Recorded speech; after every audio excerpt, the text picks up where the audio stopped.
A very good afternoon, and thanks for clicking on to the Friday edition of Vogan's European Outlook. Before we get into the video, be sure to like, share, and be sure to hit that big red button as well.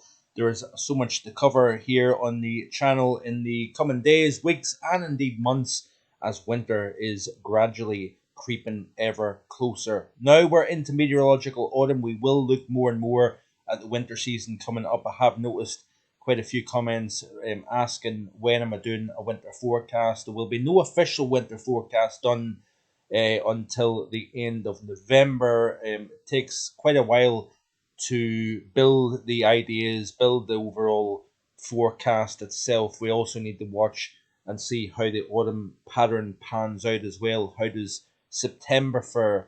Will it be a warm? Will it be a cool September? Will it be wet or will it be dry? All these factors get built into the equation before there is a determination with regards to the overall setup for the winter season here. It's not as simple as just saying it's going to be this or it's going to be that based on the current situation. Drivers also start to change. We've got the positive IOD, we've got the El Nino, of course, that's continuing to mature. How does both these things behave over the next couple of months? How much, is the sea surface temperature profile going to change as we press through September, October, and November as well? All these things will be taken into consideration. But stay tuned. There is a lot of things to look at. Have you had a chance to look at the summer recap? Also, the score that I put on the forecast overall, 8 out of 10 for the entire June through August period. Let me know in the comment section below what you think. Do you think that is a fair scoring based on the accuracy of the actual forecast and reality of the pattern that we've seen? Warm, dry June, cooler, wetter July, and indeed August. I have looked into quite a bit of detail with regards to that. It hasn't been something that I've kind of just off the cuff scored. I have spent a lot of time looking into it to make sure that I'm making a fair scoring of the overall forecast here. So if we look at the situation here with regards to each individual month, June was an 8 out of 10, July was an 8 out of 10, and August was a 7.5 out of 10. And I give reasons why I've given those scores, and the overall is an 8 out of 10 here. Do we have heatwave conditions coming back as we step out of summer and into autumn season? How ironic is that, eh? It actually may be that we see heatwave conditions developing over the UK for a few days, particularly so next week. Do we see temperatures exceed what we've seen for the highest levels in August of 28.4 Celsius, or does it stay below the 30 Celsius mark? Of course, wet ground, I believe, may have prevented the temperature during the month of August hitting 30 or above this year. Of course, low pressure has been fairly dominant, but we have seen changes take place. The upper air pattern has been different in August as opposed to the month of July. So it will be interesting to see what happens with regards to September maximums for the UK since 2003. This is Shryan Bruin's figures here that he put out on a tweet yesterday here. So some quite interesting maximums for September. One standout is actually 2016, where we had the hottest temperature of the entire year in September of 34.4 Celsius. And I believe that was the hottest UK temperature for September all the way back to 100 plus years. It wasn't the hottest September day on record, but it certainly was it was really up there with regards to that. And it was also the second warmest September on record for the UK, the hottest being 2006, where we had a temperature of 30.5 Celsius here. So it's going to be interesting to see exactly what takes place this upcoming September. I don't think it's as clear cut as just high pressure dominating the entire pattern. We'll have to factor in the tropics, we'll have to factor in the Manjulian oscillation, other factors as well. The East QBO is another thing that we need to take into consideration. Now, let's say if we've got an East QBO winter coming up as well, which could have a conflicting aspect. We could have a strong east-based El Nino, which could override the system, bringing fairly mild conditions across the British Isles during the winter season, or we could have the warmest waters shift towards the central portion of the Pacific, which would indicate a greater chance of high latitude blocking within the Arctic and the North Atlantic and Greenland as well. We also need to factor in the solar cycle that is approaching a maximum over the next year. So we already have seen one maximum within solar cycle 25. So that needs to get taken into in the context as well. So yeah, there is a lot of interesting things to come with regards to the autumn season. I've already re-emphasized this point, and I'll make it again. Is I haven't got an autumn forecast. I don't tend to produce an autumn and a spring forecast, but we will look at the details. We will look at the pattern as we progress through the September to November period here, which of course is meteorological autumn. It's going to be a drier start, higher pressure dominating through, I think, the first half of the month at least. And as I say in the forecast on marfoganweather.com for September, that it's going to be open to question with regards to the second half of the month. What happens in the tropical Atlantic? What happens with the Pacific and the Manjulian Oscillation? Whereabouts will the pulse of energy be, whether it's in the Indian Ocean or the Pacific or the continental maritime region? All these things dictate what type of pattern we get up here across the Northern Hemisphere and indeed Northwest Europe.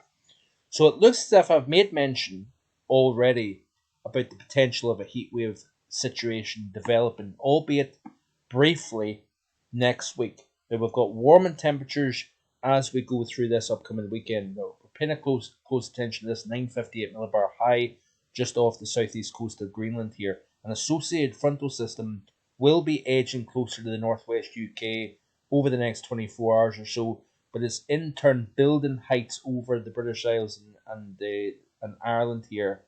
What happens is, excuse me, we're going to lose the instability that we've got at the moment here. There is going to be a legacy of cloud cover as that frontal system starts to edge in closer to the UK over the course of tomorrow. So this is tomorrow afternoon according to the GFS ensemble. One thing I want to point out to you is this area of low pressure is going to be the remnants of Hurricane Franklin. That feature there, folks, is quite important when it comes to next week. According to this latest run of the GFS, and this is the GFS operational, is what happens is we don't get overly hot conditions with this type of setup. Increased southwesterly winds ahead of a frontal system approaching from the northwest. But as we press through the course of the weekend here, what we are going to see is high pressure dominating the UK pattern. The first time in 9 weeks, by the way, that we've had high pressure dominating the weekend over the UK and Ireland, which is pretty astonishing. Keeping a close eye on this remnants of Hurricane Franklin. Frontal system draped across the northwest and the north of the UK, as you can see here. Some unsettled conditions. Temperatures under any kind of sunny skies could take a wee bit of time to see the clouds breaking up, but with sunshine we could see temperatures into the high 20s and knocking the door of the warmest temperatures we've seen during the month of August here. But notice here that as we step into the early portion of next week, Franklin, or the remnants of Franklin, is edging eastwards. We've got a little bit of high pressure further north here, so it's actually forcing our jet stream winds it's forcing the remnants of Franklin, rather than heading north, it's actually heading east, building the high pressure over the UK and Ireland. But we're also seeing the southward displacement of that trough. Now remember, a few days ago I showed you, as the high pressure builds over the north, the trough that was over the UK and Ireland gets forced south, and therefore we've got low pressure just off the west coast of Iberia. That's going to bring unsettled conditions and slightly cooler conditions here. But it's as we push towards the early and mid portion of next week, things change. The atmosphere changes in response to Franklin. Franklin then starts to edge east, and it starts to turn the winds more out of a kind of south to southeasterly direction, and that is going to allow the warmer air over the Mediterranean basin to lift north. The core of the high excuse me, The core of the high is now east of the UK, and with the presence of these areas of low pressure, Franklin and that trough with low pressure developing is going to then generate that south to southeasterly wind and pull that warmth up into the British Isles. So it's going to be interesting to see how warm we get. It'll all depend on how much sunshine we get, but with a fresh, strong south to southeasterly wind, drawing that warm source there out of the Mediterranean, out of Central Europe, up into the British Isles here during the course of next week. How warm could we get? It's plausible that we get temperatures above 30 Celsius for a day or two next week here. But notice here, as we play through the middle and second half of the week, high pressure is largely dominating the weather pattern. But notice here that there's an area of low pressure that actually is lost in the chart here. But just look at this here. There's that area of low pressure over central France that's edging northwards here, thanks to the presence of this low to the west, high pressure to the east. That southerly flow is bringing that instability and humidity up into the UK. So we need to watch for the second and middle and second half of next week for the potential of some shower and thunderstorm development over the southern half of the UK.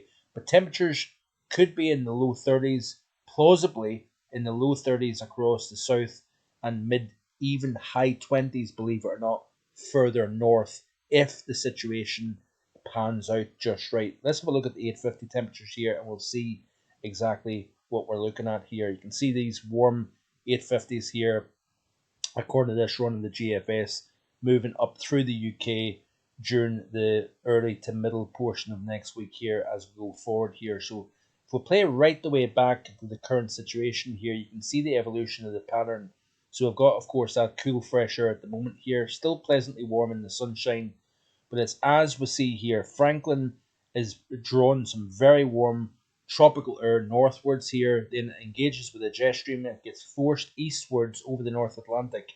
And then you notice here that as the pattern itself is starting to change over the UK, over the near continent, as Franklin starts to move eastwards, it's changing the situation over the UK and Ireland here. Watch that very carefully. Keeping an eye on Franklin moving east with warmer out ahead of it, cooler a little bit more to the north and northwest. But watch the warmth over the continent here start to get pulled northwards into the UK and Ireland as Franklin moves eastwards here. So it is going to be all to play for. Do we get 1, 2, possibly 3 days, high 20s, knocking the door 30? That is a possibility here with this overall situation. So it looks as if we are going to see warming temperatures this weekend, but we could see the warmest temperatures since, believe it or not, the early portion of July, if not June, next week here, just in time for the pattern, of course, in the calendar to go into autumn mode here. So it's sod's law. Schools are back, and we'll start to see the temperatures warming up big time here. Looking at the ECMWF, this is the 30-day mean sea level pressure here pattern. You can see here the high pressure to the north, low pressure to the south. If you haven't already done so, be sure to check out the September outlook. Now that article, by the way, is getting tweaked over the next few days. I do have stuff to put into that, so it isn't completely finished yet, so bear with me with that. But I'm working on it anyway, and I should have it published hopefully fully by about the 5th of September. So we'll wait and see what happens here. But certainly it looks as if it's going to be an interesting situation developing into next week with regards to heat. Be sure to like, share, and subscribe, and I'll see you again on Sunday with the all-important global weather and climate report. It looks as if it's going to be a tropical special looking at Hillary, looking at Adalia that made landfall in northwest Florida. There's also going to be some major hits potentially in Taiwan and the West Pacific here. We'll look at that in a little bit more detail as well. So stay tuned and be sure to hit that subscribe button. See you again on Sunday with the GWR. Bye for now.